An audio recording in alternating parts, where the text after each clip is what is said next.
আব্বাইও আমার দয়াল নবী রাহমাতাল লিল আলামিন নবী যখন জান্নাতের দরজার সামনে যাবে আমার নবী বলবে জান্নাতের দরজা খোলো।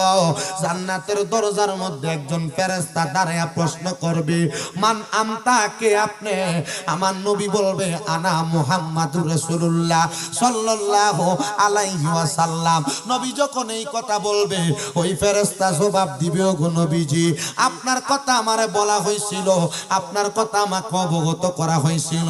অথবা ফেরেশতা বলবে আমি আপনার সম্পর্কে জানি, সাথে সাথে জান্নাতের দরজাটা খুলে দিবে। বন্ধুরে যখন জান্নাতের দরজাটা খুলে দিবে ওই জান্নাতের দরজা দিয়া অন্যান্য সব নবীরা ওনাদের উম্মতদেরকে নিয়ে দাঁড়ায়া থাকবেন। আর আমার দয়াল নবী রাহমাতুল লিল আলামিন নবীজি নবীর উম্মতদেরকে জান্নাতে প্রবেশ করাইব। আমার নবীর উম্মতদেরকে যখন জান্নাতে প্রবেশ করাইব আমার দয়াল নবী জান্নাতের দরজার চৌকাঠ বরাবর দাঁড়ায়া থাকবেন। নবী আমার কয় উম্মত শোনো রে, আমি নবী কেন জান্নাতের দরজার চৌকাঠে দাঁড়ায়া থাকব? কারণ আমি নবীর উম্মতের ভিতরে একজাত উম্মত যারা নামাজ পড়ছে, রোজা রাখছে, হজ করছে, যাকাত দিছে, দান সদকা করছে, আমি নবী তাদেরকে না জান্নাতে ফাটাইলাম। কিন্তু গুনাহগার উম্মতের কি হইব? আমি নবী না বলছি শাফাআতুল আহলিল কাবাইরি মিন উম্মতি, আমার উম্মতের ভিতরে যদি কোনো উম্মত কবিরা গুনাহ করে আমি নবী তারারে সুপারিশ কইরা জান্নাতে নিয়ে যাইব। নবীজি তখন আমার আল্লাহ তাআলা কুদরতি কদমের মধ্যে ওই জান্নাতের গেটের মধ্যে সেজদায় পড়ে যাবে। হাসরের ময়দানের শেষ ভাগের একটা অংশ ডান দিকে জান্নাতের ময়দান, জান্নাতের বাগান, ওই জান্নাতের গেটের মধ্যে আমার নবী যখন সেজদায় পড়ে যাবে, নবী আমার যখন কান্না করবে আমার আল্লাহ বলবে জিবরাইল আমার বন্ধু কামলেওয়ালা মদিনার তাজদার হুজুরপুর নূর সাল্লাল্লাহু আলাইহি ওয়াসাল্লাম নবীজি এখনো কেন সেজদার মধ্যে পড়ে আছে? ওঠাও না রে জিবরাইল। আমার নবীজি হাসরের ময়দানে মাথা মুবারক নিচা করে থাকবে না, আমার নবীদের মাথা মুবারক সবার চাইতে উঁচা হবে। আমি আল্লাহর পাশে আমি তো আমার দয়াল নবী থাকবে। জিবরাইল আমার বন্ধুকে বলো মাথা মুবারক উঠাইতে। আমার দয়াল নবী রাহমাতুল লিল আলামিন নবীরে জিবরাইল কে আয়েশা বলবে ইয়া রাসূলুল্লাহ আপনি নবীর মাথা মুবারকটা উঠান গো নবী। নবী আমার বলবে জিবরাইল আমার উম্মতগুলো এখনো পর্যন্ত বাকি আছে, যাদেরকে আমার আল্লাহ তাআলা দুনিয়ার জমিন থেকে কবরে আনার পর জান্নাতে পাঠায় নাই, আমার অর্ধেক উম্মত জান্নাতে গেছে, অর্ধেক উম্মত বাকি আছে। জিবরাইল রে আমার বাকি উম্মত গুলার যতক্ষণ পর্যন্ত আমার আল্লাহ জান্নাতি না বানাই করে জিবরাইল ততক্ষণ পর্যন্ত আমি মদিনার নবী মাথা মুবারক উঠাইতাম না। আমার নবী রাহমাতুল লিল আলামিন নবী ওই সময় নবীজি মাথা মুবারক যখন উঠাবেন না আল্লাহ তাআলা বলবেন হাবিব আপনার প্রত্যেকটা দরখাস্ত কবুল করা হবে, মাথা মুবারক উঠান। আমার নবীজি সেজদা থেকে মাথা মুবারক উঠিয়া ডাক দিয়ে বলবে জিবরাইল আমার বাকি উম্মত গুলা কোথায়? জিবরাইল বলবে নবী গো আপনার যেই উম্মতেরা জান্নাতি তারারে তো আপনি সেই জান্নাতে নিয়ে গেছেন, কিন্তু যেই উম্মত গুলা বদ আমল করছে আমরা তো তাদেরকে নেক আমল আর বদ আমল ওজন কইরা তাদেরকে জাহান্নামের মধ্যে ফেলাইয়া দিছি। জিবরাইল রে আমার আল্লাহরে বলো আমি নবীজির যেই উম্মত গুলার জাহান্নামে দিছো আমি নবীর সেই উম্মত গুলার আমল নামা গুলা যেন আমার আল্লাহ আরেকবার ওজন করায়। আমার আল্লাহ হাসরের ময়দানে দ্বিতীয়বারের মতো আবার মিজান টানাইব, মিজান টানায়া উম্মতে মুহাম্মদী গুলার নেক আমল আর বদ আমল দুইটা পাল্লাতে দিয়া দিব। উম্মতে মুহাম্মদীর বদ আমলের পাল্লাটা ভারী হইয়া নিচের দিকে যাবে আর নেক আমলের পাল্লাটা হালকা হইয়া যখন উপরের দিকে হয়ে যাবে। আমার নবীজির আসকান মুবারকের ভিতর থেকে একটা কাগজের টুকরা বাহির কইরা আমার দয়াল নবী ওই নেক আমলের পাল্লার মধ্যে দিয়া দিবে, থরথর কইরা নিচের দিকে পড়বে। সাহাবী হযরত আনাস রাদিয়াল্লাহু তাআলা আনহু নবীরে জিজ্ঞাসা করে, ইয়া রাসূলুল্লাহ, ইয়া হাবিবাল্লাহ, নবী গো, ওগো মায়ার নবী, যখন যেই কাগজের টুকরাটা দিবেন এটার মধ্যে কি থাকবে গো নবী? আমার নবী কয়, একবার আমি নবীর প্রতি দুরূদ শরীফ লেখা থাকবে। বন্ধুরে, ওই দুরূদ শরীফ যে লেখা থাকবে, আমার দয়াল নবী রাহমাতুল লিল আলামিন নবীর সাহাবায়ে কারাম বলে, নবী গো, তাইলে আমরা যদি বারবার আপনি নবীর প্রতি দুরূদ শরীফ আদায় করি, আমরার নেক আমলের পরিমাণ কেমন হবে? আমার নবী কয়, দুনিয়াতে যেই উম্মত আমি নবীর প্রতি যত বেশি দুরূদ শরীফ আদায় করবে রে, আমার আল্লাহ তাআলা ওই ব্যক্তিটারে তত বেশি জান্নাতে আমি নবীর তত কাছাকাছি রাখবে। জোরে কোন সুবহানাল্লাহ। ওরে দুরুদের পাগল হইলে করবে নবী পার, বলেন দুরুদের পাগল হইলে করবে নবী পার। আল্লাহুম্মা সাল্লি আলা পরবার হেবার, বলেন আল্লাহুম্মা সাল্লি। আস্তে পরে বলেন, দুরুদের পাগল হইলে করবে নবী পার, দুরুদের পাগল হইলে করবে নবী পার। আল্লাহুম্মা সাল্লি আলা পরবার হেবার, বলেন আল্লাহুম্মা সাল্লি আলা। আইরে নবীর দুরূদ পড়ে যারা, আরে সচ্চা ঈমানদার তারা, বলেন নবীর দুরূদ পড়ে যারা, আরে সচ্চা ঈমানদার তারা। আইরে অহরহ পড় দুরূদ, অহরহ পড় দুরূদ নবী মুস্তাফা। আল্লাহুম্মা সাল্লি আলা পরবার হেবার, বলেন আল্লাহুম্মা পরবার হেবার। হাইরে দুরুদের পাগল হইলে করবে নবী পার, বলেন দুরুদের পাগল হইলে করবে নবী পার। আল্লাহুম্মা সাল্লি আলা পরবার হেবার। আরে নবীর প্রেমে পাগল হইয়া, আরে যাও রে আশিক দুরুদ পইরা, বলেন নবীর প্রেমে পাগল হইয়া, আরে যাও না আশিক দুরুদ পইরা। হাইরে যত বেশি পড়বা দুরুদ, যত বেশি পড়বা দুরুদ খুশি হয় আল্লাহ। আল্লাহুম্মা সাল্লি আলা পরবার বার, বলেন আল্লাহুম্মা বারে বার। হাইরে দুরুদের পাগল হইলে করবে নবী পার, বলেন দুরুদের পাগল হইলে করবে নবী পার। আল্লাহুম্মা সাল্লি আলা পরবার হেবার, বলেন আল্লাহুম্মা সাল্লি আলা। বাজানো ও আমার হালুয়া পাড়া এলাকার ভাই বাবারা, বন্ধুরা, পর্দার অন্তরালের মা বোনেরা, দেখছেন নি আমার দয়াল নবীজির উম্মতদেরকে নবী কেমনে সুপারিশ কইরা জান্নাত পর্যন্ত নিয়ে যাইব। আমার নবী কই, উম্মত, আমি নবীর একটা উম্মত যদি জান্নাতে যাওয়া বাকি থাকে ততক্ষণ পর্যন্ত আমি নবী জান্নাতের দরজা বন্ধ করতাম না। ভাইও আমার গভীর মনোযোগ দিয়া বয়ানটা শ্রবণ করার চেষ্টা করেন। আমার দয়াল নবীর এমন একজন পাগল ছিল, যিনি আমার নবীজির প্রেমে পাগল হইয়া ওনার সারাটা জিন্দেগি আল্লাহ এবং তার রাসূলের জীবনীতে কাটাইয়া দিছে, কিন্তু উনি কোনোদিন আমার নবীরে দেখে নাই। নবী যেই খোদার পাগল, ওই খোদার কাবা বাইতুল্লাহ দেখে নাই। নবী যেই মদিনার মধ্যে শুয়া রইছে, ওই নবীজির মদিনা শরীফ দেখে নাই। এ বন্ধু, আমার দয়াল নবী রাহমাতুল লিল আলামিন নবীরে না দেখাও আমার নবীজির প্রেম অন্তরে নিয়ে রাখছে। ওই ব্যক্তি চিন্তা করতেছে আমি তো মক্কা মদিনা যাওয়ার জন্য বড় আশে, কিন্তু কেমনে মক্কায় যাব, আমার কাছে টাকা নাই, আমার কাছে পয়সা নাই। রে মদিনা বহুদূর, রে মদিনা বহুদূর, পাখা নাই মোর উড়িয়া যাইতাম, যাইতাম বহুদূর। মদিনা বহুদূর, রে মদিনা বহুদূর, দেহে নাই মোর পাখায়, আমার গায়ে নাই জোর মোর জোর।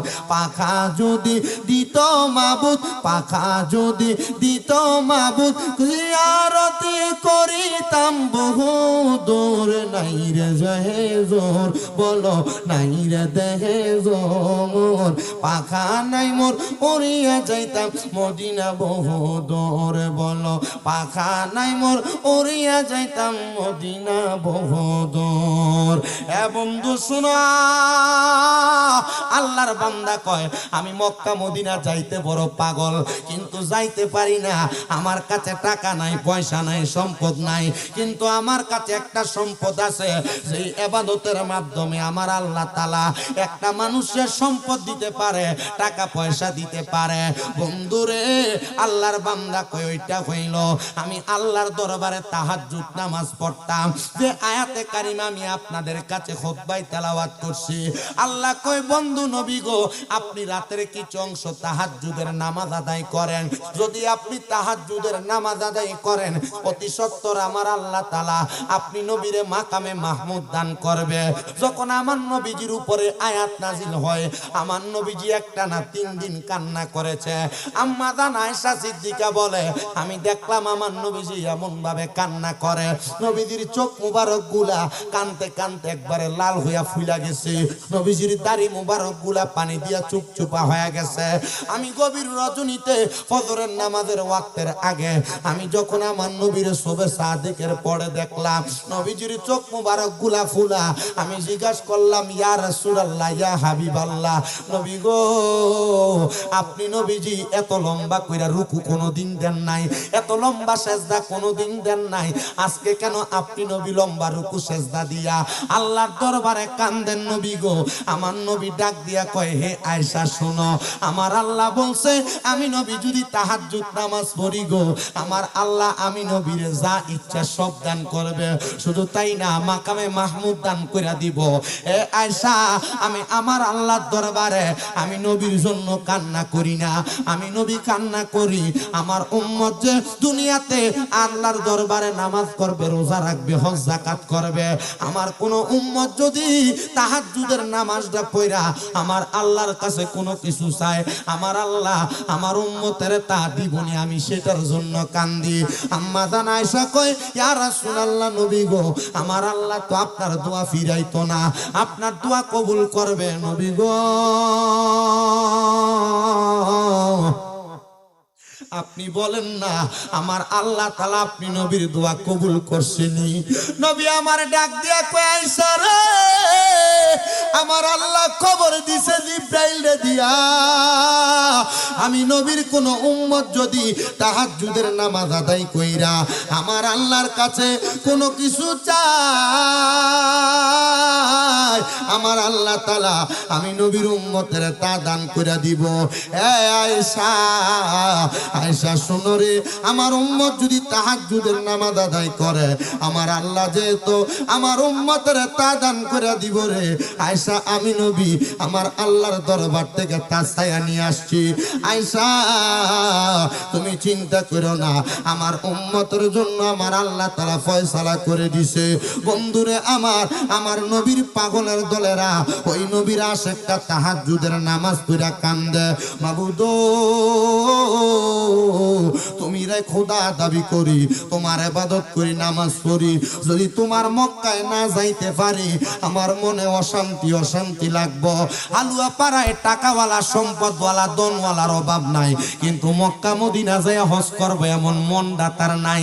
আব্বাজি দামিকা বাড়ি বানাইবা, খেত পাথরে জায়গা কিনে থুবাইবা, সন্তানরে ব্যাংক ব্যালেন্সে টাকা দিয়া মইরা যাইবা, খোদার কসম কইরা বলি এগুলা দিয়া তুমি কোনো কাজে লাগাইতে পারবা না। আর যদি তোমার খেতে জায়গা বেশি থাকে একটু বিক্রি করে যদি মক্কা মদিনা যাও, খোদার কসম ওই মক্কা মদিনা যায়া যদি একটা রুহানিয়তের সাথে হজ কইরা আল্লাহর দরবারে দোয়া করতে পারো রে, দেখবা আমার আল্লাহ তাআলা তোমার দোয়াটা কবুল করব। নবীর ওই আসে কান্না করে আর ডাক দিয়ে আমি তাহাজ্জুদ নামাজ পড়ে পড়ে দোয়া করে আমি আমার দামেস্ক এলাকার একটা মসজিদে নামাজ পড়াইতাম। আমার কাছে 700 দিরহাম আছে, আর 300 দিরহাম হলে আমি মক্কা মদিনা যাইতে পারতাম। আমি মনে মনে নিয়ত করলাম তাওয়াক্কালতু আলাল্লাহি ওয়া রাসূলি, আমি আল্লাহ এবং তার রাসূলের প্রতি তাওয়াক্কুল করলাম। আমি 700 দিরহাম নিয়া মক্কা মদিনা যাওয়ার জন্য রওনা করলাম। মসজিদের মুসল্লিদেরকে বললাম, এ মুসল্লিরা, আমি তোমাদের ইমাম বলতেছি, আমি মক্কা মদিনা যাব, তোমরা আমার জন্য দোয়া করবা। ওই আল্লাহর বান্দা ডাক দিয়া কয়, জগতের মানুষ, যখন আমি মক্কা মদিনা যাওয়ার কথাটা বললাম, সাথে সাথে আমার সব মুসল্লিরা দৌড়ে এসে আমার হাতে চুমা দিতেছে, আমার বুকে জড়াইয়া ধরতেছে, আমার কপালে চুমা দিতেছে। আমি জিজ্ঞাসা করলাম, ও আমার মুসল্লিরা, তোমরা কেন আমার হাতে চুমা দাও, কেন আমার কপালে চুমা দাও? ডাক দিয়া কয়, অন্য কোনো কারণে না, আপনারে হাত দিয়ে আপনি আল্লাহর কাবা ঘর ধরবেন, আপনার হাতটা দামি হয়ে যাবে, আপনার এই কপাল দিয়ে আপনি আল্লাহর কাবা ঘরে যায় নামাজ পড়বেন, গো আপনার কপালটা দামি কপাল হয়ে যাবে। এই জন্য না আমি আপনাদের কপালে আর হাতে চুমা দেই, বুকে জড়াইয়া রাখি। ও হাদি সাহেব, আপনি যাওয়ার সময় আমার জন্য একটু খাস করে দোয়া করেন, মক্কায় গিয়া আমার নবীর রওজা মুবারকের মধ্যে সালাম দিয়েন। আরে কত নবীর পাগল কান্দে মদিনার নবীর রওজা মুবারকে সালাম দেওয়ার জন্য। সবাই বলেন, মনে বড় যাব আরব সাগর পাড়ি দিব, নাই কই আমার তরি, পাখি নয়তো উড়ে যাব ডানাতে বরে করি, আরব সাগর পাড়ি দিব, নাই কই আমার তরি, পাখি নয়তো উড়ে যাব ডানাতে বরে করি। আমার আশায় আছে সম্বল নাই, আশা নাই করি কি উপায়, মনে বড় আশা ছিল যাব মদিনায়, বল মনে বড় আশা যাব। কাফেলাতে কে যাও তুমি, কে যাও মদিনায়, এ গরিবের সালাম দিও মদিনার বাদশাহ বলো।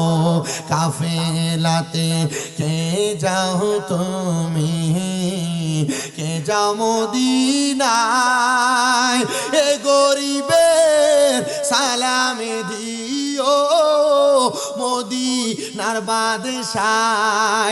আইরে কইও গিয়া আমার সালাম, কইও গিয়া মদিনার বাদশাহ।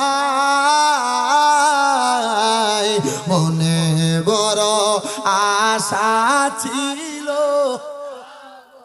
মদিনায়, বলো মনে বড় আশা যাব। বাজানো ও হালুয়া পাড়া এলাকার ভাই বাবারা, এবার ইমাম সাহেব উনি ওনার গাটুরি নিয়া সুন্দর কইরা মুসল্লিদের থেকে বিদায় নিয়ে রওনা করছে। ছোট ছোট দুইটা বাচ্চা দৌড়ে তাদের বাড়িতে গেছে, যে ডাক দিয়া কয়, ওগো দাদিমা, আপনি জানেননি আমাদের এলাকার ইমাম সাহেব উনি মক্কা মদিনা যায়। ওই দাদি ডাক দিয়া কয়, এ নাতির দল শোনো, আমার তো বড় শখ ছিল মক্কা মদিনা যাওয়ার জন্য। আমি কিছুদিন কিছু করে টাকা আমি আমার একটা থলের মধ্যে জমাইছি। আমার বয়সের যে অবস্থা, আমি মক্কা মদিনা যাইতে পারবো কিনা জানি না। নাতিরে, যিনি মদিনায় যায়, যিনি মক্কায় যায়, ওনারে আমি একটু দেখা করতে চাই, আমার একটু দেখা করার ব্যবস্থা করে দাও। দুই নাতি সহ দাদিমা লাঠি বট দিয়া সামনে রাস্তায় এসে দাঁড়াইছে। আর দাঁড়ানোর সাথে সাথে হযরত আল্লাহর ওলি উনি ডাক দিয়া কয়, ও দাদিমা, আপনি কেন আমার রাস্তায় আটকে দাঁড়াইলেন? উনি ডাক দিয়া কয়, কেন দাঁড়াইলেন? আমার রাস্তাটা আপনি যদি আটকে দেন, আমি মক্কা মদিনা যাইতে আমার দেরি হয়ে যাবে। দাদিমা বুড়িমাটা ডাক দিয়া কয়, বাবা, আমার বড় একটা শখ ছিল মক্কা মদিনা যাইতাম, কিন্তু আমার টাকায় কুলায় না। আমি অল্প কিছু দিরহাম জমাইছি, যেটা দিয়ে আমি মক্কা মদিনা যাইতে পারবো। বাবারে, আমি যেহেতু বয়স শেষের দিকে চলে গেছে, তুমি আমার কোটিটা রাইখা দাও, এটা তুমি মক্কা মদিনা যায় খরচ করবা। তবে আব্বাজি, আমার সালামটা রাসূলে পাকের রওজা মুবারকে দিবা। ও বন্ধু, যখন এই কথাটা বলছে গো, বলার সাথে সাথে আল্লাহর ওলি আল্লাহর দরবারে একটা সেজদা দিয়া পড়ে গেছে। সেজদা দিয়া পইরা ডাক দিয়া কয়, আল্লাহ, আপনার কাছে চাইলে কোনো কিছু ফিরত যায় না, কোনো কিছু খালি যায় না। আল্লাহ, আপনি আমার যেই টাকাটার অভাব ছিল, যেই টাকাটা অপরিপূর্ণ ছিল, কম ছিল, আপনি বুড়ি মারে দিয়ে আমার টাকাটা আপনি পূরণ করে দিছেন। এবার ওই হযরতে আল্লাহর ওলি বুজুর্গ মানুষ বলে, আমি যাইতে যাইতে মক্কা শরীফ গেলাম হজ করার জন্য। আমি মক্কা শরীফ যাইয়া দেখি রে, আমার সেই বুড়িমাটা অল্প কিছু দিরহাম দিয়া সহযোগিতা করছে। আমার আগে উনি মক্কা শরীফ তাওয়াফ করতেছে, আমি উনাকে ধরতে পারলাম না। আমি মক্কা তাওয়াফ করে যখন সাফা মারওয়ায় গেলাম, আমি যাইয়া দেখলাম সাফা মারওয়ার এই পাশে আমি, আর ওই পাশে ওই মহিলাটা হাঁটতেছে। আমি ওই পাশে যাওয়ার পর দেখলাম এই পাশ দিয়ে মহিলাটা হাঁটতেছে। আমার সাফা মারওয়ার 7টা তাওয়াফ যখন হয়ে গেছে, আমি 7টা তাওয়াফ শেষ কইরা রে, আমি এবার যখন বের হইলাম, আমার বের হওয়ার সাথে সাথে আমার নবীজির জন্মের জায়গা, আমার নবীজি যেই ঘরে মওলুদ হইছে ঘরটা দেখা যায়। আমি দেখলাম ওই মহিলাটা ওই নবীর ঘর মুবারকের কাছে দিয়ে হাইটা ওই মহিলাটা সামনের দিকে চলে যাচ্ছে। আমি যা ডাক দিলাম, মা, ও বৃদ্ধ মা গো, আপনি কেমনে গো মক্কা মদিনা আসলেন? আপনার না টাকা ছিল না, আপনার না আসার মতো কোনো সম্পদ ছিল না। মহিলা ডাক দিয়া কয়, কেমনে আসছি জানো? আমি যেই এলাকা দামেস্কের মানুষ, ওই দামেস্কের বাদশা, আমি তোমার দিরহাম দিয়া ফিরে আসার সময় ওই বাদশা আমারে আইসা বলছে, আমারে নাকি বাদশা মক্কা মদিনা পাঠাবে। বাদশা ঘোড়ার পিঠে চড়াইয়া আমি মহিলারে মক্কা মদিনা নিয়ে আসছে, আমি মক্কায় হজ করছি। আল্লাহর বান্দা বুজুর্গ ডাক দিয়া কয়, আল্লাহ, কেউ 300 দিরহামের জন্য মক্কা মদিনা আসতে পারে না, আর কেউ 300 দিরহাম দান করার পরে বিনা টাকায় সে মক্কা মদিনা চলে আসে। কারণটা কি গো আল্লাহ, আপনি একটা বার আমার জানিয়ে দেন না। এবার আল্লাহর বুজুর্গ বান্দাটা তাহাজ্জুদ নামাজের মুসল্লায় কান্দে, আল্লাহ, আপনার এমন লীলা খেলার ভেদ আমরা বুঝি নাই। ও আল্লাহ, আপনার লীলা খেলা আপনি আমারে বুঝায় দেন না, আপনি কেমনে মহিলাটারে মক্কা মদিনা আনাইলেন? এবার আল্লাহর বুজুর্গ বান্দা বলে, আমি যখন তাহাজ্জুদের নামাজ পড়িরা আমার আল্লাহ তাআলার দরবারে কান্না করতে লাগলাম, গায়েবী ভাবে ইলহাম আসলো, আওয়াজ আসলো, এ আল্লাহর বুজুর্গ বান্দা, তুমি কান্না কইরো না, এটার কারণ তুমি তোমার আম্মা, তোমার এলাকার দামেস্কের বাদশা, ওই বাদশার কাছে যায় বইলা দাও, তোমার বাদশা তোমার মনের আকাঙ্ক্ষা পূরণ করবে, তোমার কথাটার বেদরা বলে দিবে। ওই আল্লাহর বুজুর্গ বলে, আমি আমি হজ শেষ কইরা দামেস্কের উদ্দেশ্যে রওনা করছি গো। আমি যখন দামেস্কে রওনা করে গেলাম, আমি দামেস্কে যাইয়া সোজা বাদশার রাজপ্রাসাদের সামনে দাঁড়াইছি। আমি রাজপ্রাসাদের সামনে দাঁড়ায়া বাদশারে ডাক দিলাম, এ বাদশাহ গো, আপনি বড় মানুষ, আপনার সঙ্গে আমার একটু বোঝাপড়া আছে, আপনি কি আমারে আমার কথাটার জবাব দিবেন? ওনাকে বারবার বাদশার ঘরের সামনে থেকে তাড়াইয়া দেয়। দ্বিতীয়বার বাদশা দেখা তারে ডাক দিয়ে তার ঘরে ঢুকাইছে। এ বাদশাহ, আমার আল্লাহ তাআলার পক্ষ থেকে আওয়াজ আসছে, আপনি নাকি আমাদের এলাকার একজন বৃদ্ধ দুস্থ মানুষকে হজে পাঠাইছেন, কারণটা কি বলেন না? বাদশা ডাক দিয়া কয়, এ আমার প্রজারা, শোনো শোনো শোনো, আমি তো টাকাওয়ালা সম্পদওয়ালা, আমার কাছে বাদশাহীর কোনো অভাব নাই, আমার কাছে সম্পদের কোনো অভাব নাই, কিন্তু আমার এই সম্পদ আমার মা বাবা দেখা যায় নাই। আমার মা বাবা ইন্তেকাল করেছে আমার বাদশাহী পাওয়ার আগে। আমার সব সম্পদের মালিক আমি একদিন আমার আল্লাহর দরবারে কান্না করতে লাগলাম, মরার কথা ভয় কইরা কইরা আমি আল্লাহর কাছে কান্না করতে লাগলাম, কবরের কথা ভয় কইরা কইরা আমি কাঁদতে লাগলাম, হাসরের কথা ভয় কইরা কইরা আমি যখন কান্দি, আমি হঠাৎ করে কাঁদতে কাঁদতে নামাজের মুসল্লাটাতে বেহুশ হয়ে পড়ে গেছি। এমন টাইমে আমি হঠাৎ করে দেখলাম আমার বেহুশ অবস্থায় আমার আম্মা এবং আম্মা আব্বা জান আমার নামাজের ইবাদত খানাতে হাজির হয়ে গেছে। আমার আব্বা জান আমার মাথাটার মধ্যে হাত বুলিয়ে দিতেছে, আমার আম্মা জান আমার মাথাটার মধ্যে হাত বুলিয়ে দিতেছে। যখন আমার মাথাটাতে হাত বুলিয়ে দেয়, আমি মাথা উঠে ডাক দিয়ে কই, গো আম্মা জান, গো আব্বা জান, আপনারা কই থেকে আগমন করলেন? আপনাদের আগমনের কারণটা জানতে চাই। তারা আমার জবাব দেয়, অন্য কোনো কারণ না, অন্য কোনো কারণ না, আমরা আল্লাহ তাআলার জান্নাত থেকে আসছি রে বাবা, তবে তুমি সন্তানের কাছে আমাদের একটা ওসিয়ত রে বাবা। আমার মদিনার কামলিওয়ালা দয়াল নবীর একজন পাগল বৃদ্ধ মহিলা তোমার এলাকার মধ্যে তোমার প্রজার আন্ডারে থাকে। ওই মহিলাটা মদিনার নবীর রওজা দেখার জন্য, আল্লাহর কাবা দেখার জন্য বড় পাগল পারা। তুমি একটু কষ্ট কইরা ওই মহিলাটারে মক্কা মদিনা পাঠাও। যদি তুমি মক্কা মদিনা পাঠাইতে পারো, আমার আল্লাহ তাআলা আমি মা বাবার কাছে ওয়াদা করছে রে, আমরা সহ তুমি সন্তান জান্নাতি হয়ে যাইবা। বাদশা ডাক দিয়া কয়, জগতের মানুষ, আমি আল্লাহর জান্নাত পাওয়ার জন্য আমি কবরকে ভয় কইরা, হাসরকে ভয় কইরা এই বৃদ্ধ মহিলাটারে মক্কা মদিনা পাঠাইছি। বলে কেমনে পাঠাইছেন? একটাবার বলেন না। বলে অন্য কোনো কারণ না, অন্য কোনো কারণ না, আমি একটা কারণে পাঠাইছি, আমার মা বাবা জান্নাতি হবে সেই জন্য, আমি জান্নাতি হবে সেই জন্য পাঠাইছি। বলে আপনার মা বাবা জান্নাতি হইছে কিনা আপনি জানেন নাকি? বলে না না না, আমি এখনো আমার আম্মা আব্বারে আর স্বপ্ন দেখি নাই। আল্লাহর ওই বুজুর্গ বান্দা ডাক দিয়া সামনে আইনা কই, বাদশা আপনি আমার সামনে বসেন, আপনি আপনার মুখ দিয়া একবার সূরা ফাতিহা, তিনবার সূরা ইখলাস, কয়েকবার ইস্তিগফার, কয়েকবার দুরূদ শরীফ পড়া চক্ষু বন্ধ করে সিজদার মধ্যে যায়া আপনি আমার মনিবকে দেখার চেষ্টা করেন। আল্লাহর ওই বুজুর্গ বান্দা এই কাজটা যখন করাইলো, উনি বলেন আমি কান্না করতে করতে আমার নামাজের মুসল্লাতে আবার বেহুশ হয়ে গেলাম। আমি দেখলাম আমার আম্মা আব্বা জান্নাতের মধ্যে সুন্দর একটা থাল নিয়া দামি দামি খাবার ভক্ষণ করতেছে। আমি জিজ্ঞাসা করলাম, ও মা, এত দামি খাবার পাইলেন কই গো? কোন জায়গা থেকে আমার আল্লাহ তাআলা আপনারে দিল? ওই মা বাবা জবাব দেয়, রে সন্তান, এই দামি খাবার এমনে এমনে পাই নাই, আমার আল্লাহ তাআলার ওই বুজুর্গ বান্দিটারে, মহিলাটারে তোমরা হজ করে দেওয়ার কারণে আল্লাহ তাআলা আমাদেরকে এত সুন্দর খাবার দান করেছেন। জোরে জোরে বলেন সুবহানাল্লাহ। এ বাবা, একটু গভীর মনোযোগ দেওয়ার শোনার চেষ্টা করবেন।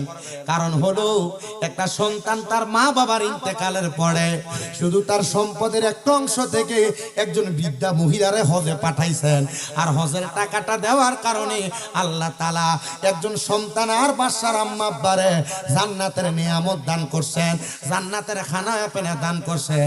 এবার আপনারা বলেন, আমরাও যদি আল্লাহর দরবারে বারবার বারবার করে এমন চাই, আর আমাদের মা বাবা বাবার জন্য আল্লাহ রাস্তার মধ্যে সদকা করে দেই, আল্লাহ তাআলা চাইলে আমাদের মা বাবার কবরের আযাবও মাফ করতে পারে কি পারে না? সবাই একটু মুহাব্বত দুরূদ শরীফ পড়েন। আল্লাহুম্মা সাল্লি আলা জেনারেটর কেন লাগাইছে পুরো আওয়াজ নাই আদনাবি মাওলানা মুহাম্মাদ আল্লাহুম্মা সাল্লি আলা সাইয়্যিদিনা মুহাম্মাদ নাবিয়ানা শাফিয়ানা মাওলানা মুহাম্মাদ আমরা সবাই হাজির হইলাম দয়াল নবীর মাহফিলে, হায়রে দয়া করে কবুল করেন নূর নবীজি আমরা রে।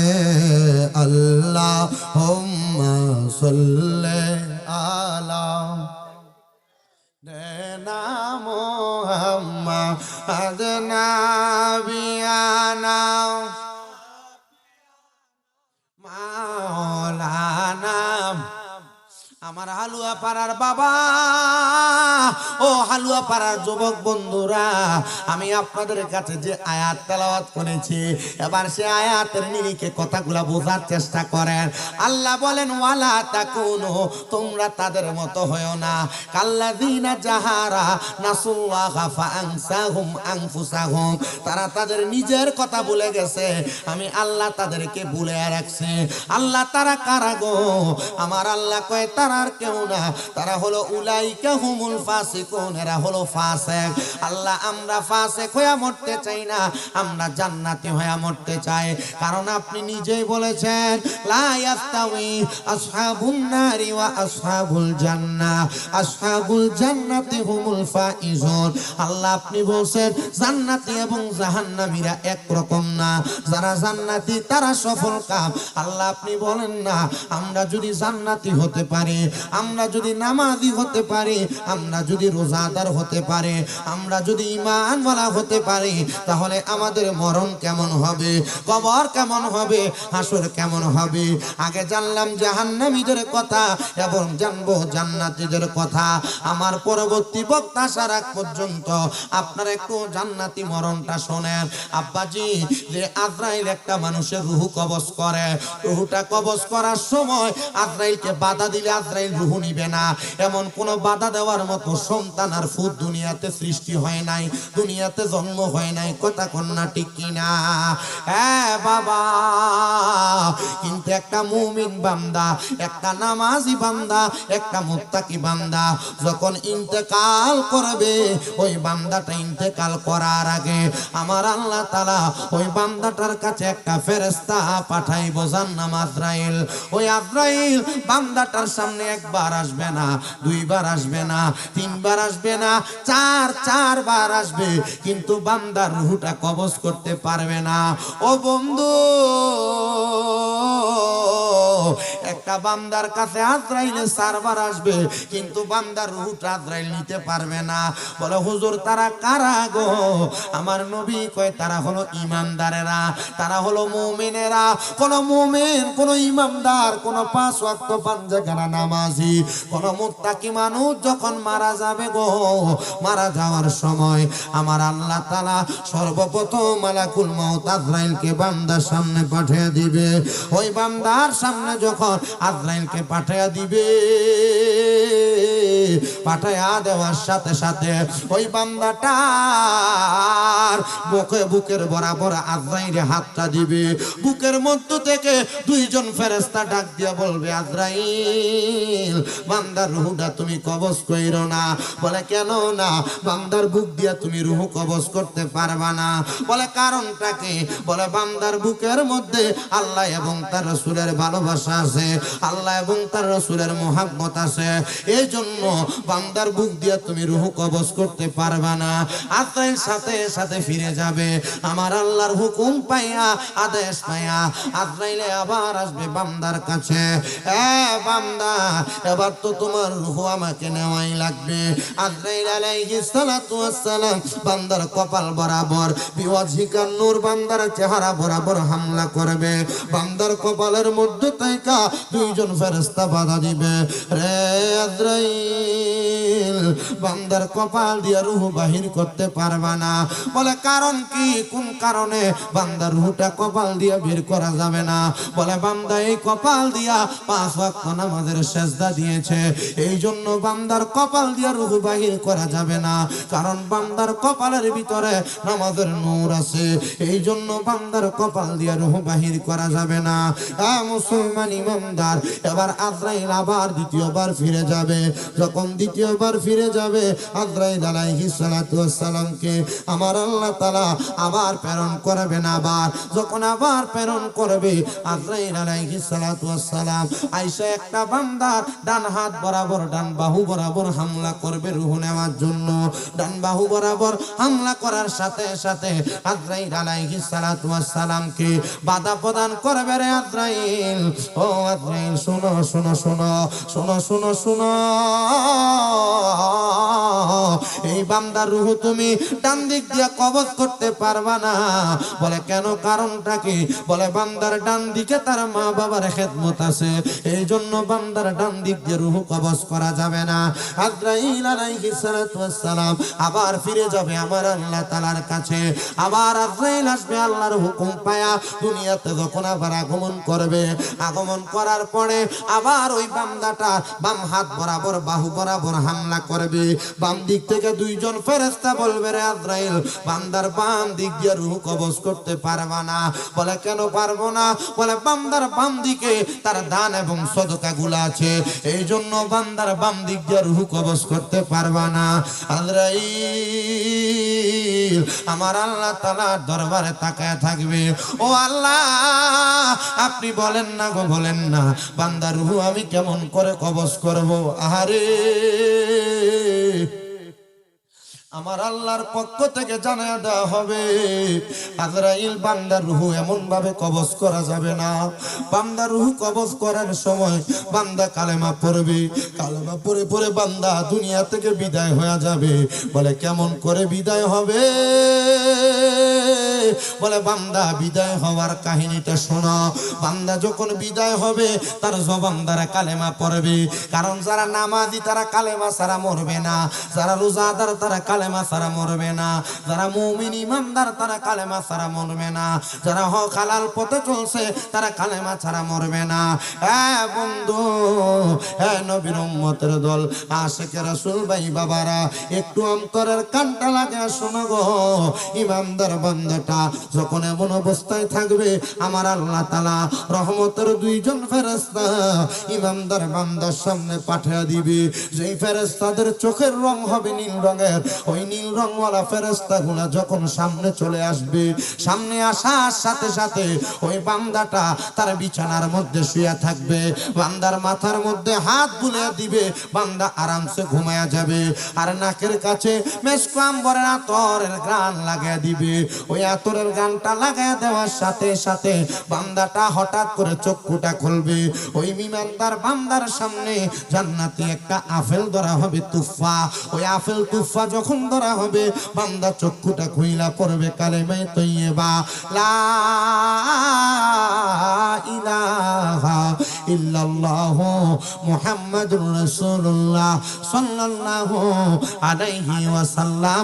জোরে জোরে বলেন না সুবহানাল্লাহ। ইয়া মুহাম্মদ মুস্তাফা নবী সাল্লাল্লাহু আলাইহি, ইয়া মুহাম্মদ মুস্তাফা নবী সাল্লাল্লাহু আলাইহি। আমরার শাফায়াতের কান্ডারি মদিনাওয়ালা, আমরার শাফায়াতের কান্ডারি মদিনাওয়ালা। ইয়া মুহাম্মদ, ইয়া রাসূলুল্লাহ, ইয়া হাবিবাল্লাহ। নবী গো, আপনি নবী বলেন না কেন এমন ভাবে মারা যাবে? নবী আমার বলেন, শোনো, ওই বান্দাদের কথা যারা ফাসিক, যারা মুরতাদ, যারা জিন্দিক, যারা মুনাফিক, যারা কাফের, এদের ব্যাপারে আমার আল্লাহ তাআলা জানিয়ে দেয়, যখন তারা দুনিয়া থেকে ইন্তেকাল করবে, তারা ইন্তেকাল করার আগে আমার আল্লাহ তাআলা সাজরাতুল ইয়াকিন নামক একটা গাছ আল্লাহ তাআলার লামকানের মধ্যে লাগায় রাখছেন। যেই সাজরাতুল ইয়াকিন নামক গাছের মধ্যে ততগুলা পাতা আল্লাহ তাআলার যতগুলা বান্দা দুনিয়ার জমিনের মধ্যে আছেন, ওই সাজরাতুল ইয়াকিন নামক গাছ থেকে যখন একটা পাতা ছিঁড়ে পড়ে যায়, ওই পাতার মধ্যে দুনিয়ার সকল বান্দাদের নাম লেখা থাকে। ওই পাতার মধ্যে যার নাম লেখা থাকে, ওই নামওয়ালা বান্দাটার কাছে আমার আল্লাহ তাআলা হযরত আজরাইল আলাইহিস সালাতু ওয়াস সালামকে প্রেরণ করেন। আজরাইল আলাইহিস সালাতু ওয়াস সালাম যখন ওই বান্দাটার সামনে আগমন করে, ওই বান্দাটা আজরাইল আলাইহিস সালাতু ওয়াস সালামকে দেখার আগে আজরাইলের সঙ্গে আমার আল্লাহ তাআলা দুইজন ফেরেশতা প্রেরণ করেন। দুইজন ফেরেশতা, যেই ফেরেশতাদের চোখের রং হয় নীল, ওই নীল রংওয়ালা ফেরেশতাদের চেহারাটা দেখা আজরাইল আলাইহিস সালাতু ওয়াস সালামের সামনে কোন বেঈমান বেআমল বেনামাজি বান্দাটা বিছানাতে প্রস্রাব পায়খানা করে দেয়। মদিনার কামলিওয়ালা নবী বলেন, উম্মত শুনো শুনো গো, যখন বান্দাটা বিছানার মধ্যে প্রস্রাব পায়খানা করে দেয়, ওই বান্দাটার তখন ওযু ছুটে যায়। যে বান্দার ওযু থাকবে না, ওই বান্দা ঈমান নিয়ে মরার মতো কোনো গ্যারান্টি নাই। ওই বান্দাটা তখন তার মৃত্যুর বিছানার মধ্যে ছটপট ছটপট করতে থাকে। ওই বান্দাটা যখন মৃত্যুর বিছানার মধ্যে ছটপট করতে থাকে, এবার আজরাইল আলাইহিস সালাতু ওয়াস সালাম বান্দার সামনে দাঁড়ায়া যায়। আজরাইল আলাইহিস সালাতু ওয়াস সালাম বান্দার সামনে যখন দাঁড়ায়া যায়, ওই বান্দার সামনে দাঁড়ানোর সাথে সাথে বান্দা তখন তার জিহ্বা দিয়া মাথার মুখ দিয়া বলতে থাকে, ওগো আজরাইল আলাইহিস সালাতু ওয়াস সালাম, আমার রূহ আপনি এমন ভাবে কবজ করবেন না, আমি এখনো পর্যন্ত মরণের জন্য প্রস্তুতি গ্রহণ করি নাই। আমি মৃত্যুবরণ করার পর কবরে কি নিয়ে থাকবো, আমি সেটা নিয়ে এখনো পর্যন্ত কোনো চিন্তা ভাবনা করি নাই। আপনি আমার রূহটা নেওয়ার জন্য একটু অপেক্ষা সাধন করেন। হযরত আজরাইল আলাইহিস সালাতু ওয়াস সালাম তখন ওই বান্দাটার দুই চোয়ালের মাঝখানে তার জিহ্বাটা কামড় পরায়া দিবে। তখন বান্দা আর কোনো কথা বলতে পারবে না, বান্দা আর কোনো কথা বলতে পারবে না। এবার বান্দাটা যখন জিহ্বার মধ্যে কামড় দিয়া দিবে রে বাবারা, ওই বান্দাটা ওই সময় আজরাইল আলাইহিস সালাতু ওয়াস সালামকে তার চোখের ইশারা দিয়া বোঝানোর চেষ্টা করবে, ওগো আজরাইল আলাইহিস সালাতু ওয়াস সালাম, আপনি আমাকে এই মুহূর্তে আমার মরণের রূহটা নেওয়ার জন্য অপেক্ষা করেন, কারণ আমি এখনো পর্যন্ত মরার জন্য প্রস্তুতি গ্রহণ করি নাই। রূহটা যখন তার চোখ দিয়ে আজরাইলকে ইশারা দেওয়ার চেষ্টা করবে, তখন মালাকুল মাউত আজরাইলের চেহারা এত ভয়ঙ্কর বিকট চেহারা, ওই বিকট ভয়ঙ্কর চেহারাটার দিকে তাকানোর সাথে সাথে বান্দার চোখগুলা উল্টে যাবে। বান্দার তখন আর ডাইনে বামে দেখতে পাবে না। যখন বান্দার এমন একটা অবস্থা হয়ে যাবে, এ হালুয়া পাড়ার যুব সমাজ, মুরব্বী সমাজ, শোনো, তুমি যদি মারা যাওয়ার সময় চোখ উল্টে দাও, মানুষ বলবে আজরাইলের ভয়ঙ্কর চেহারা দেখে ওই মানুষটা চোখটা উল্টে দিছে। যদি বিছানাতে প্রস্রাব পায়খানা করে দাও, মানুষ বলবে হ্যাঁ হ্যাঁ হ্যাঁ, মানুষটা মনে হয় আজরাইলের ভয়ঙ্কর চেহারাটা দেখে বিছানাতে প্রস্রাব পায়খানা করে দিছে। বলো শোনো শোনো শোনো, ও পর্দার অন্তরালের আম্মুজিরা, আজরাইল আলাইহিস সালাতু ওয়াস সালামের সঙ্গে বান্দা যখন কথোপকথন শেষ করবে, ওই বান্দাটা চুপসে দাঁড়ায় থাকবে। দাঁড়ায় থাকার সাথে সাথে এবার আজরাইলে তখন তার বুক বরাবর তার হাতটা রাখবে। আজরাইল রূহ নেওয়ার জন্য যখন কোন বান্দার বুকের মধ্যে হাত রাখবে, ওই বান্দাটা বুকের মধ্যে হাতটা রাখার সাথে সাথে বান্দাটা তখন চিৎকার করে কান্না করতে থাকবে। বান্দার সন্তান, স্ত্রী, পুত্র, আত্মীয় স্বজন যদিও তার সামনে থাকে, কিন্তু তার চিৎকারের আওয়াজ কোনো মানুষ শুনতে পাবে না। বলে কেন চিৎকার করবে? শুনো রে বাবা, আজরাইল আলাইহিস সালাতু ওয়াস সালামের নাম কিন্তু আজরাইল শুধু আজরাইল না, আজরাইলের একটা নাম হলো মালাকুল মাউত, মানে হলো মৃত্যুর ফেরেশতা। বলে হুজুর মৃত্যুর ফেরেশতা কেন নাম রাখা হয়েছে? কারণ হলো যখন দুনিয়াতে আল্লাহ তাআলা জিবরাইল, আমিন, মিকাইল আলাইহিস সালাতু ওয়াস সালাম, ইসরাফিল আলাইহিস সালাতু ওয়াস সালাম, এই তিনজন ফেরেশতাকে দুনিয়াতে পাঠাইছিলেন আদম তৈরির জন্য, মাটি নেওয়ার জন্য। তিনজন ফেরেশতা এমনি এমনি ফিরে চলে গেছেন, কিন্তু আজরাইল আলাইহিস সালাতু ওয়াস সালাম যখন দুনিয়ার জমিনের মধ্যে আগমন করেছেন, আজরাইলের ডান হাতের প্রথম থাবাটা দিয়া যখন মাটির মধ্যে হাতটা রাখছেন, আজরাইল একটা খাবলের সাথে আজরাইল 40 মণ মাটি নিয়ে গেছেন। 40 মণ মাটি, যে হাতের মধ্যে 40 মণ মাটি আটে, ওই হাতটা যদি কোনো মানুষের বুকের উপর রাখা হয় তার কষ্ট এমনি হবে, এটা স্বাভাবিক বিষয়। আমার নবী রাহমাতুল লিল আলামিন নবী বলে, জগতের মানুষ শোনো, যখন আমি নবীজির রূহ মুবারক আজরাইল আলাইহিস সালাতু ওয়াস সালাম নেওয়ার জন্য আমার হুজরা মুবারকে আসছে, আমি নবীর বুক মুবারকের মধ্যে যখন আজরাইল আলাইহিস সালাতু ওয়াস সালাম তার ডান হাতের অংশটা রাখছেন গো, আমি নবী আল্লাহ বলে একটা চিৎকার মারছে। আমার আল্লাহর ফেরেশতারা জিজ্ঞাসা করে, ইয়া মুহাম্মদ ইরফা, আপনি কেন এমন ভাবে চিৎকার করলেন, আওয়াজ বুলন্দ করলেন? নবী আমার বলে, ফেরেশতার দল শুনো, আমি নবী একটা কারণে আমার আওয়াজকে বুলন্দ করলাম আর আল্লাহ বলে চিৎকার দিলাম। আমার উম্মত কি যদি রূহ নেওয়ার সময় আজরাইল আলাইহিস সালাতু ওয়াস সালাম এমন ভাবে বুকের মধ্যে হাত রাখে, আমার উম্মত কষ্ট পাবে, আঘাতপ্রাপ্ত হবে, আমার উম্মতকে কি এত কষ্ট দেয়া হবে? তখন বলবে, ইয়া রাসূলুল্লাহ, না না না, ক্বালা মান আতানি ফাদাখালাল জান্নাহ, যারা আপনি নবীর আতাত করবে তারা তো জান্নাতে যাবে, যারা জান্নাতি তারা এমন ভাবে ইন্তেকাল করবে না। ও নবী শুনো,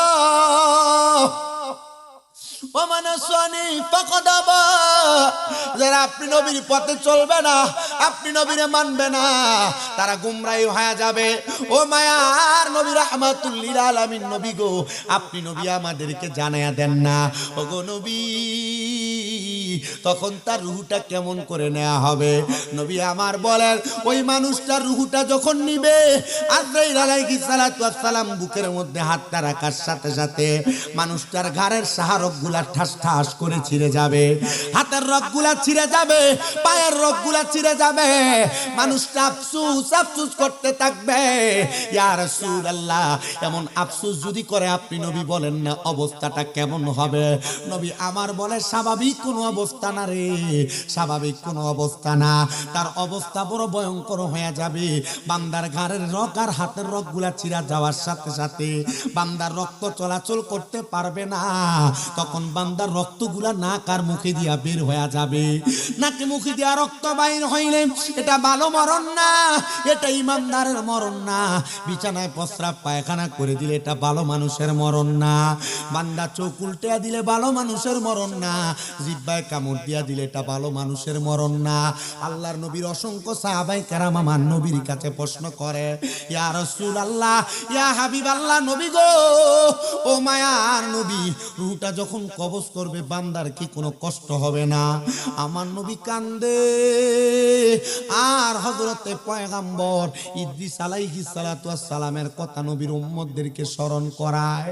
আল বিদায়া ওয়ান নিহায়া একটা কিতাব ইসলামিক ফাউন্ডেশন কর্তৃক ছাপানো 14 খণ্ডের ওই কিতাবের হযরত ইদ্রিস নবীর জীবনী পড়তে আমি দেখলাম, পয়গম্বর ইদ্রিস নবী বলেন, দুনিয়ার মানুষ শুনো, একটা জীবিত বকরিকে ছাগলকে যদি জেতা অবস্থায় লটকায় দেওয়া হয় আর তার চামড়াটা টাইনা টাইনা ছিঁড়া ফেলা হয়, ওই বকরিটার যত কষ্ট হবে, একটা মানুষ বেঈমান, বেআমল, বেনামাজি, হারামখোর, সুদখোর, ঘুষখোর, পরের হক মাইরা খানেওয়ালা ব্যক্তিটার রূহ যখন কষ্ট হবে, ওই মানুষটার কাছে তার চাইতে আরো বেশি কষ্ট হবে।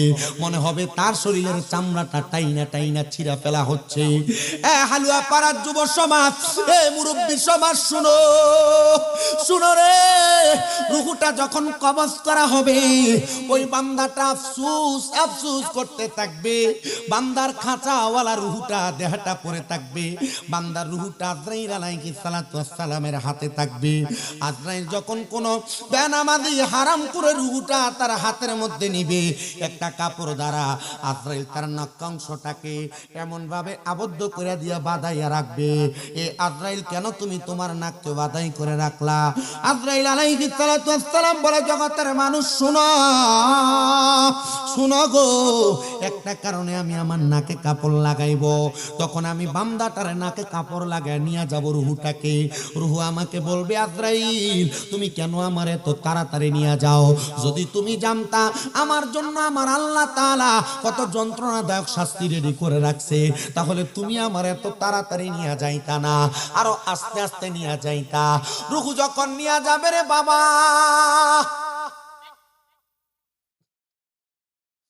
রুহুটা নিয়ে যাওয়ার সময় সর্বপ্রথম প্রথম আসমানের সামনে আজরাইল আলাইহিস সালাতু ওয়াস সালাম রুহুটা নিয়ে যাবে।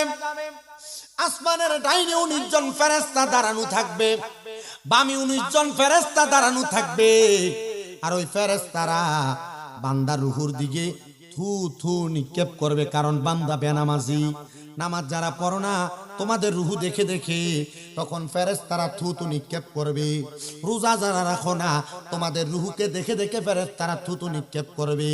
তোমরা যারা দুনিয়ার জমিনের মধ্যে হারাম খাবার খাও, পরের হক মাইরা মাইরা খাও, গুনার কর্মকাণ্ড করো, তোমাদের রুহুটা দেখে আজরাইল আলাইহিস সালাতু ওয়াস সালাম থু থু নিক্ষেপ করবে।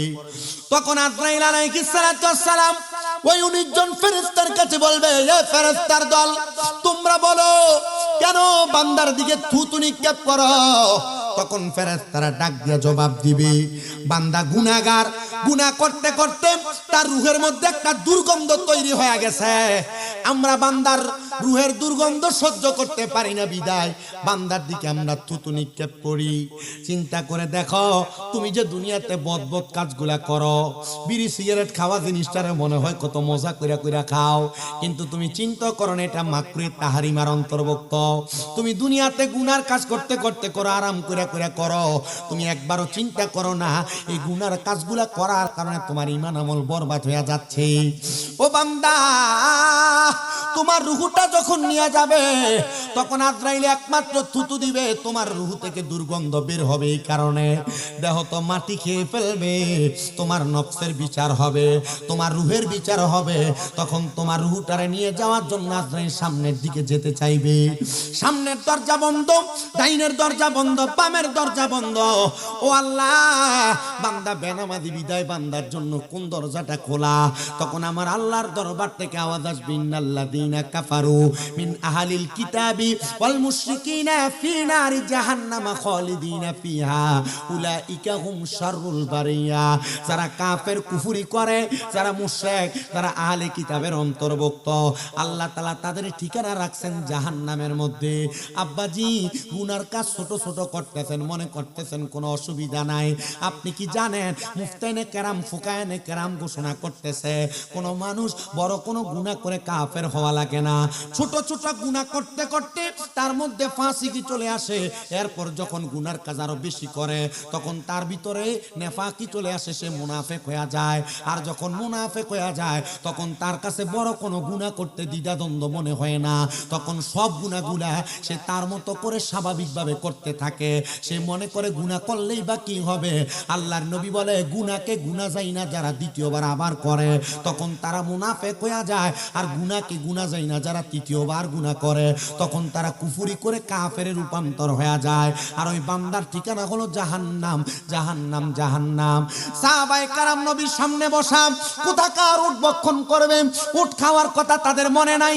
সাহাবী কান্না করে আর ডাক দিয়ে বলে, ইয়া রাসূলুল্লাহ, ও মায়ার নবী, রাহমাতুল লিল আলামিন নবী গো, আপনার কাছে আমরা জানতে চাই, আপনি নবী বলেন না দুনিয়ার জমিনের মধ্যে টাকা অবস্থায়, আপনি নবী বলেন না ওই বান্দা ইন্তেকাল করার পর তখন ফেরেশতারা বান্দারে কোথায় নিয়ে ফেলবে? বলে জান্নাত না, বান্দারে যে জায়গায় নিবে সে জায়গার নাম হলো জাহান্নাম। ইয়া রাসূলুল্লাহ, কতদিন সেই জাহান্নামের মধ্যে রাখবে? জানার দরকার আছে না নাই? একদিন মাটির ভিতরে হবে গরে মন আমার, কেন বান্দ দালান ঘর রে মন আমার, কেন বান্দ দালান ঘর? একদিন মাটির ভিতরে হবে গরে মন আমার, কেন বান্দ দালান ঘর রে মন আমার, কেন বান্দ দালান ঘর? প্রাণ পাখি উড়ে যাবে পিঞ্জর ছেড়ে, ধরা দমে সবই রবে, তুমি যাবে চলে। বন্ধু বান্ধব যত মাতা পিতা তারা সুত বন্ধু বান্ধব যত মাতা পিতা তারা সুত সকলই হবে তোমার পরে মন আমার কেন বান্ধ দালান ঘর একদিন মাটির ভিতরে হবে ঘরে মন আমার কেন বান্ধ দালান ঘর রে মন আমার কেন বান্ধ দালান ঘর দেহ তোমার চর্মচর গলে পচে যাবে শিরায় উপশিরা গুলো ছিন্ন ভিন্ন হবে দেহ তোমার চর্মচর গলে পচে যাবে শিরায় উপশিরা গুলো ছিন্ন ভিন্ন হবে মুন্ডু মেরু দণ্ড সবই হবে খণ্ড খণ্ড মন্ড মেরু দণ্ড সবই হবে খণ্ড খণ্ড পড়ে রবে মাটি রৌপরে মন আমার কেন বান্ধ দালান ঘর রে মন আমার কেন বান্ধ দালান ঘর একদিন মাটির ভিতরে হবে ঘরে মন আমার কেন বান্ধ দালান ঘর রে মন আমার কেন বান্ধ দালান ঘর প্রাণ পাখি উড়ে যাবে পিঞ্জর ছেড়ে দরা দমে সবই রবে তুমি যাবে চলে বন্ধু বান্ধব যত মাতা পিতা তারা সুত বন্ধু বান্ধব যত মাতা পিতা তারা সুত সকলে হবে তোমার পরে মন আমার কেন বান্ধ দালান ঘর রে মন আমার কেন বান্ধ দালান ঘর জবান বন্ধ নাই জোরে জোরে পড়েন আল্লাহু আকবার এ হালুয়া পাড়ার যুব সমাজ মুরব্বী বাবারা শোনা বান্দার রূহ যখন নিয়ে যাবেন বান্দারে আমার আল্লাহ তাআলা একদিন দুই দিন না সাহাবায়ে কেরাম প্রশ্ন করি ইয়া রাসূলুল্লাহ আপনি নবী বলেন না একটা বান্দাকে সর্বনিম্ন কতদিন জাহান্নামের আগুনের মধ্যে জ্বালানো হবে রাহমাতুল লিল আলামিন নবী বলেন উম্মত শুনে নাও একটা বান্দাকে জাহান্নামের আগুনের মধ্যে সর্বনিম্ন আমার আল্লাহ তাআলা 3000 বছর আগুনের মধ্যে জ্বালায়া দিবে ইয়া রাসূলুল্লাহ ইয়া হাবিবাল্লাহ নবী গো আপনার কাছে জানতে চাই না 3000 বছর জাহান্নামের আগুনের মধ্যে যে জ্বালাইবো আমরা তো এই জাহান্নামের আগুন আপনার উম্মত সহ্য করতে পারবে না নবী আমার বলেন উম্মত ও উম্মতের দলেরা আরে জাহান্নামের আগুনে তো 3000 বছর এমনি এমনি জ্বালাবে না জাহান্নামের আগুনের রং হবে তিনটা ইয়া রাসূলুল্লাহ ইয়া হাবিবাল্লাহ কোন তিনটা রং বলে লাল রঙের আগুন হবে লাল রং ওই লাল রঙের আগুনের মধ্যে 1000 বছর বান্দারে দাও দাও দাও দাও করে জ্বালাইবো দুনিয়ার 500 বছরের সমান জাহান্নামের একদিন রে বাবা শোনো শোনো ওই বান্দাটা জাহান্নামের আগুনে 1000 বছর জ্বলবে আরে 1000 বছর লাগবে না জাহান্নামের আগুনে যখন দাও দাও করে শরীরটা জ্বলবে একটা মিনিটও লাগবে না আপনার শরীরটা জ্বইলা আঙ্গেরা হয়ে যাবে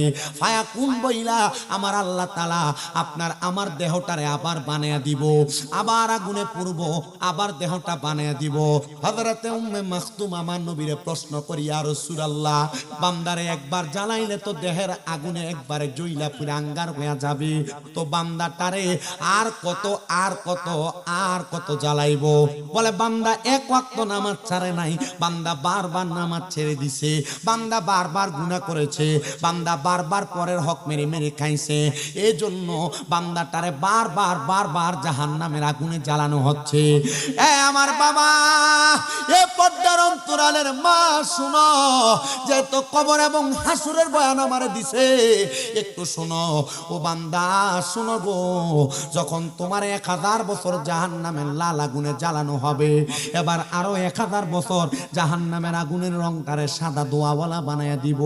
সাদা দোয়া যুক্ত আগুনের মধ্যে বান্দাটারে 1000 বছর জ্বালায়া, 1000 বছর পোড়ায়া, এবার জাহান্নামের আগুনের রংটারে আরো 1000 বছরের জন্য কালো ধোঁয়া যুক্ত বানাইব। বান্দাটারে জাহান্নামের আগুনে, কালো ধোঁয়া যুক্ত আগুনে জ্বালায়া পুরায়া যখন বান্দার দেহটা একবারে পুইরা আঙ্গার হয়ে যাবে, আবার সাহাবায়ে কেরাম কান্দে আর বলে, ইয়া রাসূলুল্লাহ, তখন কি আপনার উম্মতদেরকে আর শান্তি দেওয়া হবে না? 3000 বছর পরে কি বান্দারে উম্মতরে মাপ দেওয়া হবে না? নবী আমার কান্না করেন আর বলেন, হ্যাঁ দেওয়া হবে। বান্দারে 3000 বছর জাহান্নামের আগুনে জ্বালায়া পুরায়া তাকাসুর নামক একটা জায়গাতে দাঁড় করে দিবে।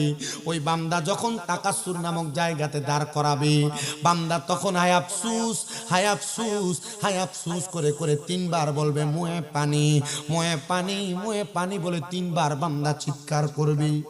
সাহাবায়ে কেরাম কান্দি, নবী গো, দুনিয়াতে একটা মানুষ চুরি করলে মানুষকে যদি 5-7 মিনিট আঘাত করা হয়, মানুষ তার চুরির দায় স্বীকার করে, ওই বান্দাকে একবার বলবে না মাফ করে দাও, না না না, তখন বান্দা একবারও মাফ চাইবে না, বান্দা শুধু বারবার বলবে পানি পানি পানি পানি। নবীর সাহাবায়ে কেরাম গড়াগড়ি করে নবীর সামনে কাঁদতেছে।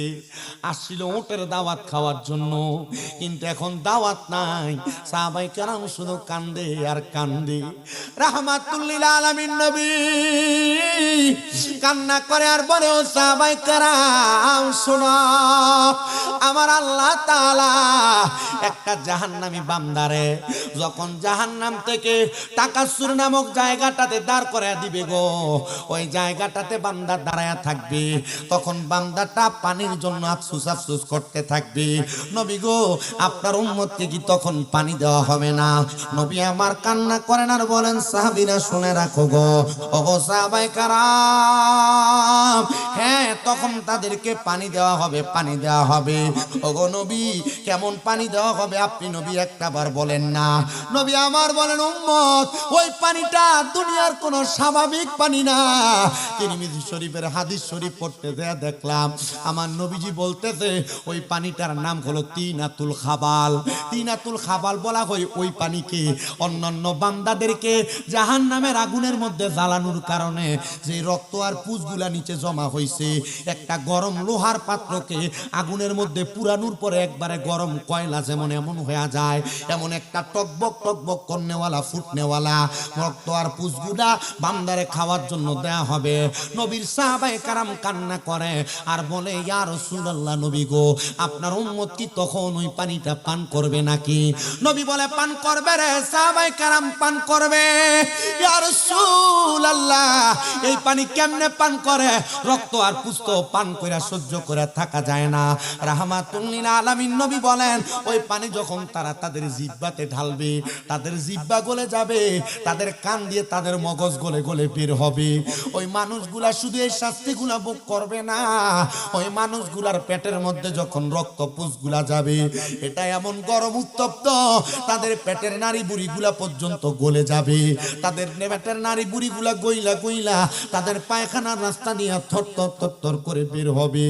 এ আব্বাজি, আপনারা যারা দুনিয়ার জমিনের মধ্যে অভদ্রভাবে চলাফেরা করেন, আপনারা যারা হারাম কাজে লিপ্ত, আপনারা যারা নামাজের সাথে সম্পৃক্ত না, আল্লাহর ঘরের সাথে সম্পৃক্ত না, মদিনার নবীর সাথে আপনাদের সম্পর্ক নাই, আউলিয়া কেরামের সাথে সম্পর্ক নাই, খোদা কি কসম করে বলি রে আমার হালুয়া পাড়ার বাবারা, আপনার কবরে এমন শাস্তি হবে, ওগো মায়ার নবী, এমন শাস্তি আমরা সহ্য করতে পারবো না। আরে সহ্য যদি না করতে পারো, কোন মানুষ যদি মুমিন হইয়া যায়, ওই মুমিন মানুষ এমন কষ্ট পায় মারা যাবে না। নবী গো, মুমিন মানুষ মানুষ এমন কষ্ট পায় মারা যাবে না, এমন কষ্ট কেউ তো পাইতে চায় না। তো রাহমাতুল লিল আলামিন নবী ডাক দিয়া বলে, হ্যাঁ শুধু কষ্ট পায় মারা যাওয়া না, যখন মানুষগুলা কবরের মধ্যে কষ্ট পাইতে পাইতে পাইতে পাইতে তাদের কবরের পরে যেই জায়গাটাতে হাজির করা হবে, ওই জায়গাটার নাম হলো হাসরের ময়দান। হাসরের ময়দান। ইয়া রাসূলুল্লাহ নবী গো, ওই হাসরের ময়দানে কারা থাকবে? নবী রাহমাতুল লিল আলামিন নবী আমার জানায়, ওই হাসরের ময়দানে দুনিয়ার কোনো সাধারণ মানুষ না, যারা দুনিয়াতে নামাজ পড়ছে তারাও হাসরের ময়দানে দাঁড়াবে, যারা দুনিয়াতে রোজা রাখছে তারাও হাসরের ময়দানে যাবে, নামাজিরাও থাকবে, বেনামাজিরাও থাকবে, রোজাদাররাও থাকবে, বেরোজদাররা থাকবে, হারামখোরেরা থাকবে, হালাল খোরেরা থাকবে। পুরা হাসরের ময়দানের মধ্যে শুধু উম্মত উম্মত উম্মত উম্মত উম্মত মানুষ আফসোস করতে থাকবে।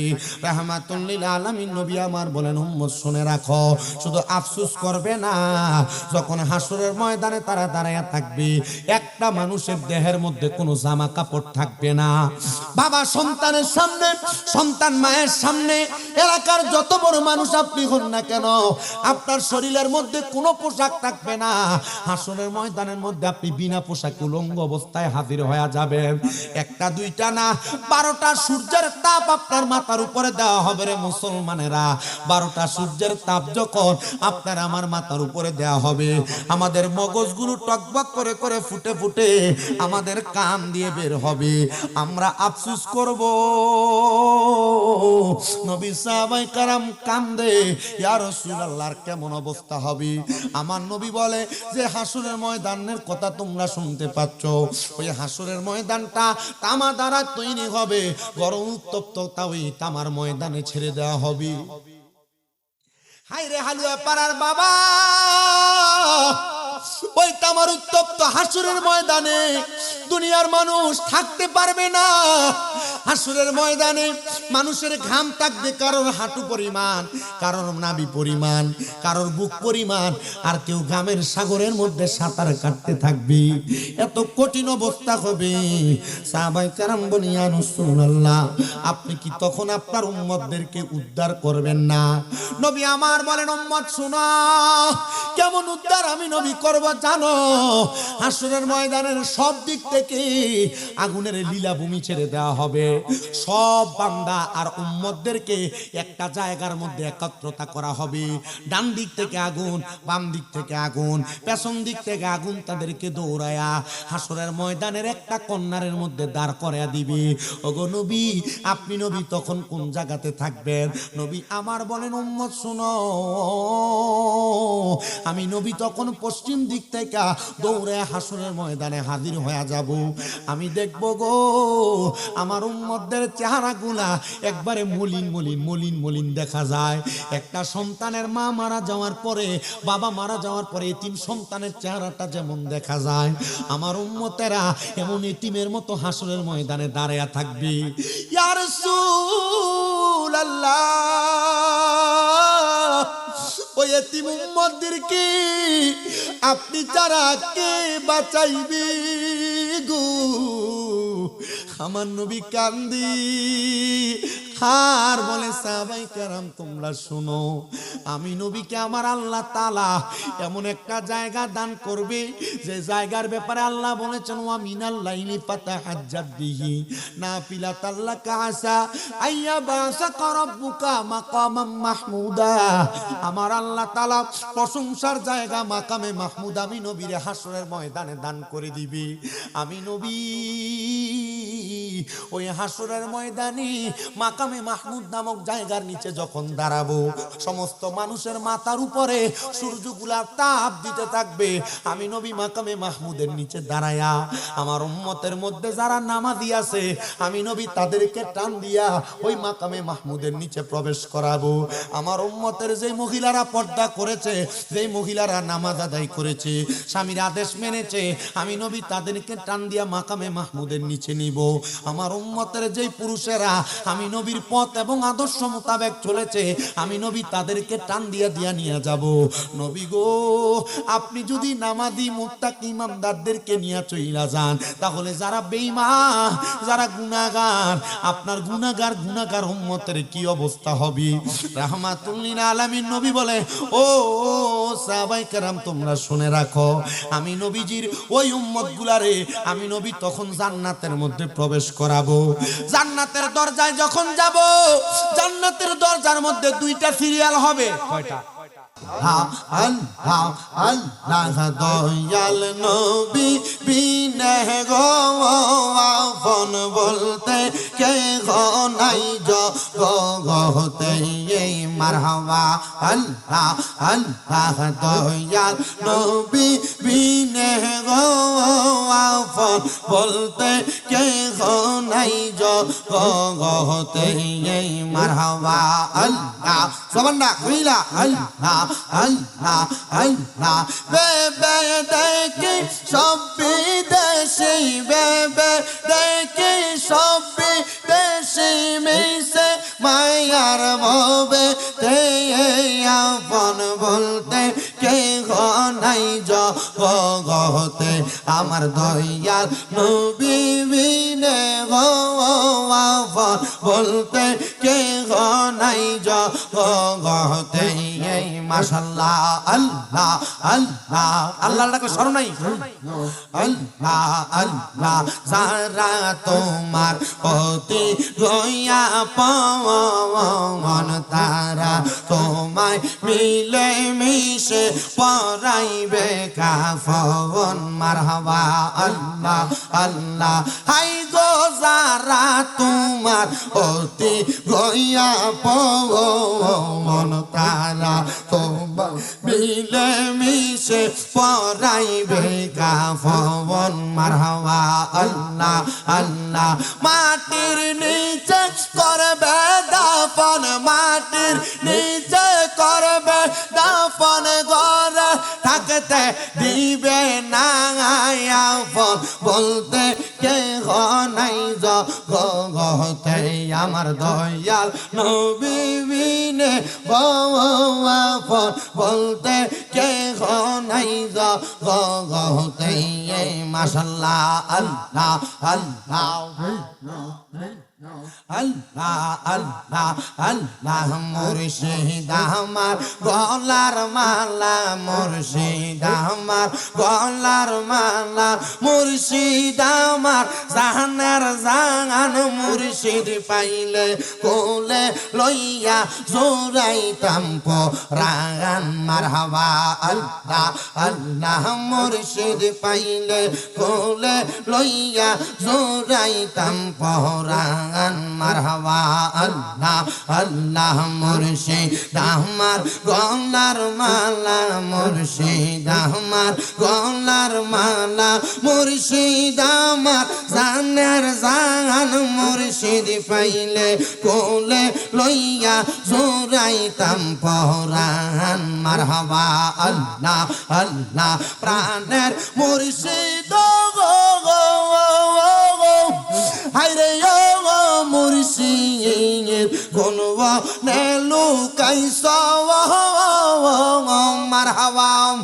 আরে বনপুরা হরি ইনের মত গো আমার রাইতে বারে জালা দয়াল মুর্শিদ, মারহাবা। আল্লাহ আল্লাহ মুর্শিদ আমার গলার মালা, মুর্শিদ আমার গলার মালা, মুর্শিদ আমার জানার জান, মুর্শিদ পাইলে কোলে লইয়া জোরাইতাম পরাণ, মারহাবা। আল্লাহ আল্লাহ আল্লাহ আল্লাহ আল্লাহ রাসূল পাইতে আমি বায়া তো হইলাম মুর্শিদ চাঙার হয় না যে বদনাম মুর্শিদ চাঙার হয় না যে বদনাম মারহাবা আল্লাহ আল্লাহ তরিকতের আমল কবরে কত বাই গেল উপরে গো আমায় রাইকো শোনো সর মুর্শিদা মাহারা মন নাই মুর্শিদ চাঙান হয় না যে বদনাম মারহাবা আল্লাহ আল্লাহ জবানটা কইলা আল্লাহ আল্লাহ আল্লাহ আল্লাহ একদিন নিয়া যাইবা ইমানদারবা নাইয়া নেইও নবীজির প্রেম ইমানের মূল সবাই বোঝার তৌফিক দিও মারহাবা আল্লাহ আল্লাহ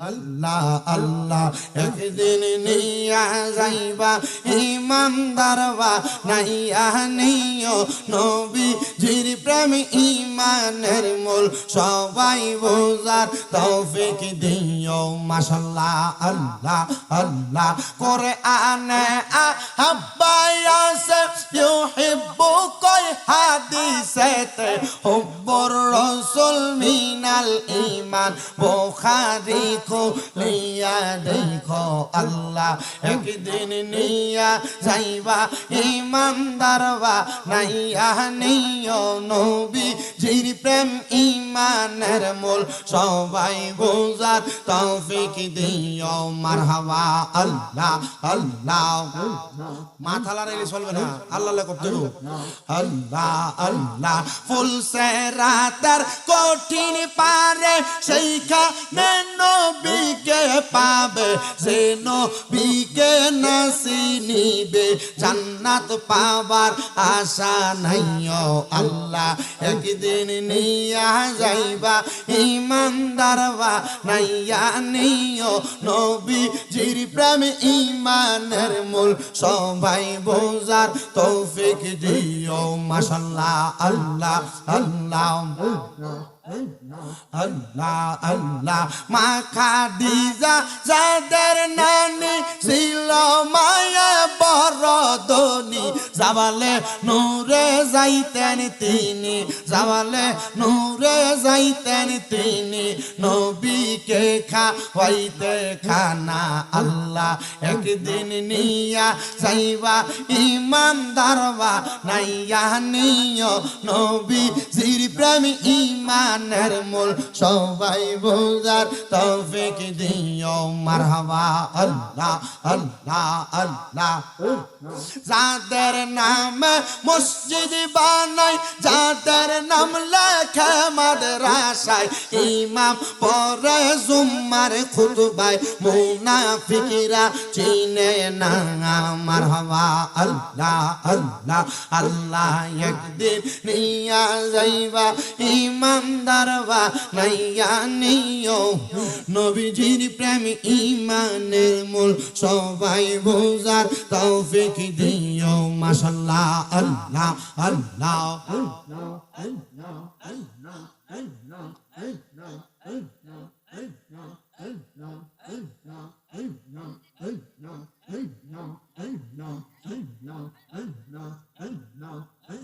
লা ইলাহা ইল্লাল্লাহু মুহাম্মাদুর রাসূলুল্লাহ সাল্লাল্লাহু আলাইহি ওয়া আলা আলিহি সাইয়্যিদিনা মুহাম্মদ কারবা বাজি কারবা গো